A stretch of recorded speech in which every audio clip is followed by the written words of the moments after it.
Think about the biggest tech companies today. Their wealth rivals entire nations.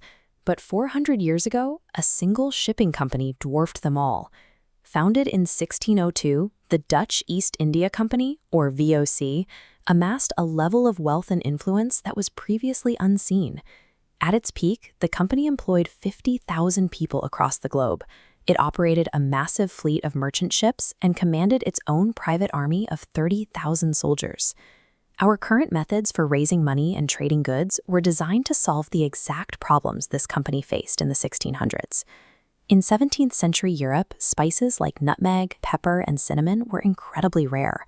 A handful of nutmeg bought for pennies in Indonesia could be sold for a fortune in London, making it as valuable as gold. But getting those spices meant sailing halfway across the world. Ships were routinely shredded by storms, lost to disease, or captured by pirates.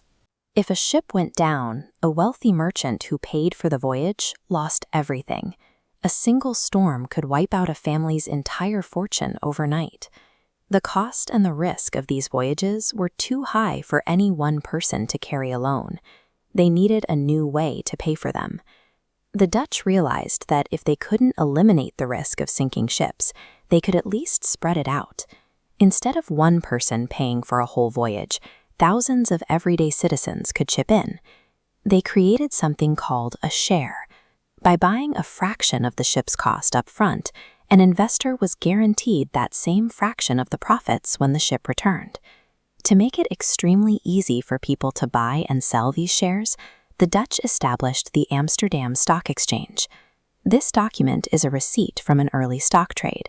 It shows ordinary people legally attaching their own money to the future profits of the VOC's voyages. Because anyone could invest, the company raised a staggering 6.4 million guilders. This pool of cash let them build ships and launch fleets continuously without needing royal treasuries. By dividing ownership among the public, the Dutch moved economic power away from kings and into the hands of everyday investors. As those fleets returned packed with spices, the dividends poured into Amsterdam. The city expanded rapidly, becoming a hub for merchants, artists, and scientists. With extra cash flowing through the city, people began looking for brand new places to invest. They found their target in rare, striped tulip bulbs. This chart illustrates the price of those bulbs.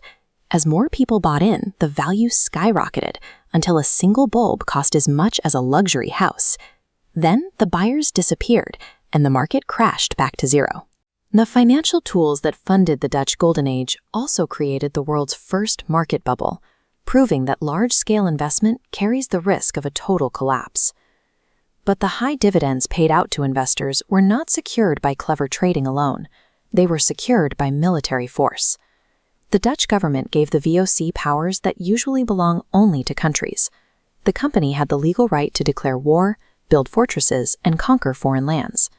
To maintain an absolute monopoly on spices, VOC leaders like Jan Pieterszoon Koen ordered military campaigns.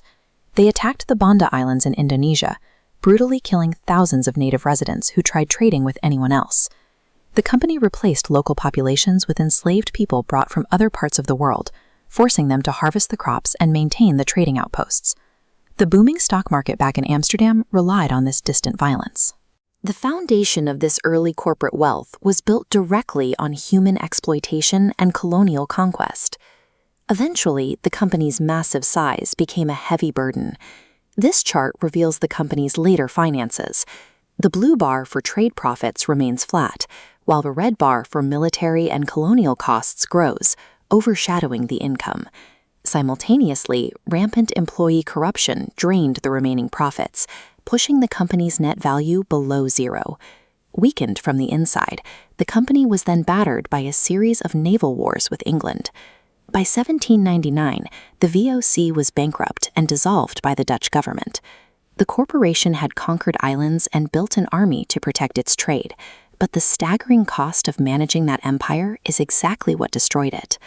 The VOC disappeared, but the financial tools it used to grow did not. The concept of public shares, trading on a stock exchange, and managing global supply chains survived the company's collapse. Today, when a multinational corporation raises billions of dollars from public investors to ship electronics or clothing across the ocean, they are running the exact same system the Dutch designed 400 years ago. Every modern business that sells shares or tracks a global shipment is following the map the Dutch drew in 1602.